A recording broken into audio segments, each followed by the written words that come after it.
નમસ્કાર, હું છું ગોપી ગાંગર અને આપ જોઈ રહ્યા છો નિર્ભય ન્યૂઝ। મારી સાથે અત્યારે નવનીતભાઈ જોડાયા છે, બગદાણાથી જોડાઈ ગયા છે, દવાખાનામાં છે અત્યારે। અને જે રીતે તેમના આરોપ લગાવવામાં આવ્યા હતા, પણ પોલીસ હવે ઇન્વેસ્ટિગેશનમાં ક્યાંક જયરાજ આહિરને ક્લીન ચીટ આપી રહી છે। આને લઈને શું કહેશો નવનીતભાઈ? અને આજે કોળી સમાજના અલગ અલગ નેતાઓ પણ તમને મળવા માટે પહોંચ્યા હતા। હા બેન, પોલીસે આમાં ખરેખર સાચી તપાસ કરી જ નથી। જે કાંઈ છે બધું ડાયવર્ટ કરીને આ ખોટી રીતની આખી તપાસ ઊભી કરી છે પોલીસે। હું પહેલેથી ફરિયાદ કરવામાં ચોખાપુર જયરાજ આહિરના ને એના નામ આપું છું, છતાંય પીઆઈ ડાંગર સાહેબે એમના નામ લખ્યા નહોતા મારા કહેવા છતાંય। પણ તો તમે એફઆઈઆર ઉપર સહી કેમ કરી? મારો અંગૂઠો લીધો હતો મારાથી સાઈન, ત્યારે મારા હોશમાં નહોતો। અચ્છા, મારું આખો ઘટના મારી 3 વખત નિવેદન મારું ફેર્યું। અચ્છા, તો આ આખો ઘટનાક્રમ શું હતો અને ક્યારે થયું? કારણ કે ગઈકાલે જયરાજ આહિર દ્વારા પોતે નિવેદન આપવામાં આવ્યું અને તેમનું કહેવું છે કે 2-3 દિવસ પહેલા ફોન કર્યો હતો, પછી આખો થયું। અને આ છે શું આખો મામલો? ના, 28 તારીખે જે માયાભાઈ આહિરે જે આપણે મુંબઈ ખાતે કઈ પ્રોગ્રામ થયો હતો, એમાં માયાભાઈએ બગદાણાના મેનેજિંગ ટ્રસ્ટી તરીકે યોગેશભાઈ સાગરનું નામ આપ્યું। તો એ ક્લિપ હું જોતા જોતા મારા નજરમાં આવી કે ભાઈ યોગેશભાઈ સાગર મેનેજિંગ ટ્રસ્ટી। તો બગદાણામાં જયારે મીટિંગ થઈ હતી ત્યારે ટ્રસ્ટી લોકોએ એનો વિરોધ કર્યો હતો કે બગદાણાની અંદર કોઈ મેનેજિંગ ટ્રસ્ટી નથી। તો મેં માયાભાઈને કોલ કર્યો કે માયાભાઈ, બગદાણા ખાતે કોઈ અત્યારે મેનેજિંગ ટ્રસ્ટી નથી। તો માયાભાઈએ એવું કીધું કે ભાઈ મારી કે તો ભૂલ થઈ ગઈ છે, ભાઈ મને ખબર નથી। તો એને વિડીયો બનાવીને મને મોકલ્યો પાછો કે ભાઈ મેનેજિંગ ટ્રસ્ટી બાબત કે ભાઈ નથી એમ। તો ત્યારબાદ 28 તારીખે આ રીતની વાત થઈ માયાભાઈ જોડે। બીજા દિવસે એના છોકરા 29 તારીખે એના છોકરાનો કોલ આવ્યો મારામાં કે ભાઈ તું ક્યાં છો? તો મેં કીધું ભાઈ હું બગદાણા છું। તો કે તને મળવું છે। મેં કીધું આવો ગમે ત્યારે। તો કે હું એક પ્રસંગમાં છું ને આવું તને મળું। પછી પાછો એક એના રિલેટિવ રાજુભાઈ બોરડા સરપંચ છે કઈ, એ આહિર છે, એનો ફોન આવ્યો કે માયાભાઈ પાસે માફી કેમ મંગાવી? તો મેં કીધું ભાઈ મેં માફી માંગવાનું નથી કીધું રાજુભાઈ ને ઓલા માયાભાઈ ને। તો એ કે કાંઈ વાંધો નહીં। પછી બીજા એક મારા મિત્ર ત્યાં ગામમાં છે રામભાઈ કરી, તો એમના ઓલામાં કોલ આવ્યો જયરાજભાઈ નો કે નવનીત કોણ છે ને શું છે ને એવું બધું મારું પૂછ્યું। તો આ બધી એ રીતે વાતચીત થઈ। પછી હું મારા ઘરે વયો ગયો। પછી આ લોકોએ મારી પાછળ 2 થી 3 કલાકમાં બધું ષડયંત્ર રચી અને ત્યારે જ મને માર્યો 29 તારીખે। એને એવું થયું કે મારા બાપા પાસે મેં માફી માંગી એના બાપા પાસે એમ। પણ તમે તો સાચી વાત કીધી હતી ને, કારણ કે જે સત્ય હતું એ તમે કીધું હતું। હા, એ તો મેં કીધું જ છે। અચ્છા, કારણ કે પોલીસે આ આખા ઘટનાક્રમને કઈ રીતે લીધો? કારણ કે પોલીસ તો ગઈકાલે ક્લીન ચીટ આપી રહી છે કે જયરાજ આહિર કે એનું કોઈ ઇન્વોલ્વમેન્ટ નથી આની અંદર। બેન, પોલીસ બધી તમે જોવો છો તમારા મીડિયામાં એ લોકોના બધી આવે છે કે ભાઈ પોલીસ સાથે જ એ લોકો હોય, પોલીસ એના ફાર્મ હાઉસ છે, જમવા જાય છે, પાર્ટીઓ કરે છે, બધું કરે છે। પોલીસ સાથે એ લોકો બધા બહુ પૈસા વાળા મોટા માણસો છે, પોલીસ સાથે બધા છેડા છે। એના સમાજના જે બેન તપાસ કરતા હતા એના સમાજના હતા। તો આ નાના માણસોને આવો સાથ સહકાર તો સાચી તપાસમાં આપે જ નહીં। અચ્છા, પણ આજે ત્યાં આગળ હીરાભાઈ સોલંકી પહોંચ્યા હતા, આમ આદમી પાર્ટીના નેતા પણ પહોંચ્યા હતા। તમને લાગે હા છે કે હા, આ મુદ્દે હવે ક્યાંક ને ક્યાંક રાજકારણ પણ રમાઈ રહ્યું છે?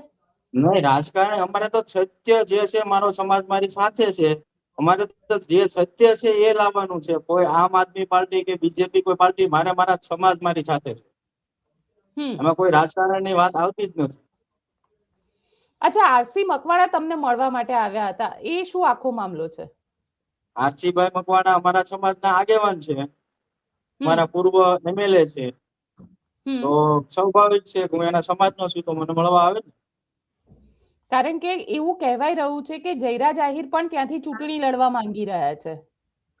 એ તો મને ચૂંટણી બાબતની કોઈ ખ્યાલ નથી। અચ્છા, આ આખા ઘટનાક્રમની અંદર હવે તમારા લોકોનું સ્ટેપ શું હશે? કારણ કે એફઆઈઆર માં તો અજાણ્યા લોકોનું નામ લખવામાં આવ્યું છે. તમને લાગે છે કે હજુ પોલીસ આની અંદર ઇન્વેસ્ટિગેશન કરીને આજની સાચા આરોપીઓને તારીખમાં પકડશે? હીરાભાઈ સોલંકી આવ્યા હતા અને ડીવાયએસપી ને એસપી વાત થઈ છે. જે પીઆઈ ડાંગર સાહેબ પાસે તપાસ હતી એની ટ્રાન્સફર અત્યારે આપી દીધી છે ભાવનગર ખાતે લીવ રિઝર્વમાં, અને બીજા પીઆઈ ને તપાસ સોંપી છે. જે કાંઈ સત્ય છે એ સત્ય સામે આવે ને ફરીથી આની તપાસ થાય.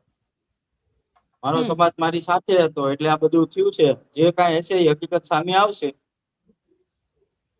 અચ્છા, પણ તમને લાગે છે કે આ આખી ઘટનામાં કારણ કે તપાસ જે એફઆઈઆર કરવામાં આવી એ તો અજાણ્યા લોકોની વિરુદ્ધમાં કરવામાં આવી છે, અને જયરાજ આહિર આની અંદર હોય એવું કેમ તમને લાગી રહ્યું છે કે એ તો ના પાડી રહ્યા છે, સ્પષ્ટ રીતે ના પાડી છે? આ બધી ફોનમાં વાતચીત થઈ, મારી પાસે રેકોર્ડિંગ છે, તો મને ફોન કર્યા છે, ત્યાર પછી આ ઘટના બની છે ને. ને બીજી કોઈ આરોપી નું એમ કહેતા કે આમ છે તેમ છે, તો એ આરોપીને કોઈને હું ઓળખતો નથી કે એને મારે કોઈ જૂની અદાવત મારે એ લોકો જોડે કોઈ નથી. આ પોલીસ નું આખું સ્ટન્ટ કેસ આખો બાય કરી દીધો છે લોકોએ. અચ્છા, કારણ કે તમને જ્યારે મારી રહ્યા હતા એ વિડીયો પણ સોશિયલ મીડિયામાં વાયરલ થયો છે. એ વિડીયોની અંદર એ લોકો શું બોલી રહ્યા છે? એ લોકો શું કહી રહ્યા હતા? એ લોકો એમ કે છે કે તું મારી રેકી કરે છે અને પોલીસને મારી બાતમી આપે છે. તો એ લોકો, અમારું પોલીસ સ્ટેશન અલગ થાય છે, એનું પોલીસ સ્ટેશન, અમારા બેના તાલુકા અલગ અલગ છે. તો હું તો 2 નંબરના ધંધા કરતા, તો હું એની ક્યાંથી ક્યાં બાતમી આપવા જાઉં? અને એ ચાલુમાં વિડીયો કોલ કરીને કોઈને બતાવે છે. તો પોલીસ એની એ તપાસ કરે ને કે વિડીયો કોલમાં કોને આ મારવાનું બતાવે છે. જો એ લોકોની સાથે જ કઈ હોય તો એને વિડીયો કોલ કરીને કોઈને બતાવવાનું જ ક્યાં આવે છે? મારો વિડીયો પણ બનાવે છે. તમારો વિડીયો બનાવે છે, વિડીયો કોલમાં કોકની સાથે વાત કરે છે. ગાડીમાં ત્યાં આગળ બીજી પણ ગાડીઓ હતી, એ ગાડીઓમાં કોઈ બેસેલું હતું કે એવું કઈ આપના ખ્યાલ હતો? ગાડીની અંદર 2 4 વ્હીલ ગાડી હતી, બ્લેક કાચ હતા, અંદર બેઠેલા હોય તો બેન મને તો બતાય નહીં કે જયરાજ આહિર પણ હોઈ શકે. તો હું તો પોલીસને એમ કહું છું, નિષ્પક્ષ એની તપાસ કરે અને જોવે, એનું લોકેશન ટ્રેસ કરે કે આ જયરાજ આહિર આ સમયે ક્યાં હતો. તમને લાગે છે પોલીસ ઇન્વેસ્ટિગેશન કરશે હવે? તો હવે તો કરશે ને, મારો સમાજ મારી જોડે છે. નહીતર જો નહીં કરે તો અમે આનાથી મોટું આંદોલન પણ કરશું. અમે તૈયારીમાં છીએ. મારો સમાજ મારી જોડે છે. કારણ કે માયાભાઈ આહિરનું નામ ખૂબ મોટું છે અને ક્યાંક તમને નામ મોટું ભલે ને રહ્યું, મારે તો સત્યની સાથે ચાલવાનું છે ને સમાજને લઈને. ગાંધીનગર સુધી રજૂઆત કરશો? હા, જવાનું જ છે સોમવારે. અને હવે પછી કઈ રીતે કાનૂની લડાઈ લડશો? કઈ રીતે કરશો? કાનૂની લડાઈ લડશો, વકીલ રાખશો, કઈ રીતે આખું? હવે જે આરોપી છે એ આરોપીઓના નામ આવે એ માટે શું કરશો? કાયદાકીય રીતે તમારે લડત લડવાની છે. કદાચ હાઈકોર્ટ જવું પડે, સુપ્રીમ કોર્ટ જવું પડે તો અમે જવા માટે તૈયાર છીએ. જે હકીકત, જે આરોપીઓ છે, જે કાવતરું, મારે કાયદાકીય રીતે જ લડવાનું છે. કાયદાકીય રીતે કદાચ હાઈકોર્ટમાં જવું પડે, સુપ્રીમ કોર્ટમાં જવું પડે તો અમે લડવા માટે અમારો સમાજ એક થઈને અમે તૈયાર છીએ. કારણ કે આ આખા મામલાની અંદર જે રીતે પોલીસનું વર્તન રહ્યું છે અને પોલીસે જે રીતે ગઈકાલે ક્લીન ચીટ આપી દીધી, તમને એવું લાગે છે કે વહેલું પોલીસે ઇન્વેસ્ટિગેશન કર્યા વગર જ આખી વાતમાં પ્રેસ કોન્ફરન્સ કરી દીધી? એ તો એમનામ જ કરી દીધું ને. આરોપીઓ ક્યાં હજુ પકડાણા હતા, કોઈના નામ આવ્યા છે? એમનામ જ ક્લીન ચીટ આપી દીધી છે એ લોકોએ. તમારી સાથે પૂછપરછ કરી પોલીસે? મારી સાથે પછી કઈ પૂછપરછ હજુ કરી નથી. અને તમને લાગે છે કે ખરેખર ન્યાય મળશે? હા, મારો સમાજ મારી સાથે છે, મારા આગેવાનો મારી જોડે છે, તો મને ન્યાય મળશે. બિલકુલ નવનીતભાઈ, અમારી સાથે જોડાવા માટે આપનો ખૂબ ખૂબ આભાર. મીડિયા મિત્રોનો હું આભાર માનું છું કે આવા મને સાથ અને સહકાર આપે છે તમારા લોકો, એટલે મને ન્યાય મળશે. હું આશા રાખું છું મીડિયા મિત્રો સાથે પણ. જી નવનીતભાઈ, આભાર.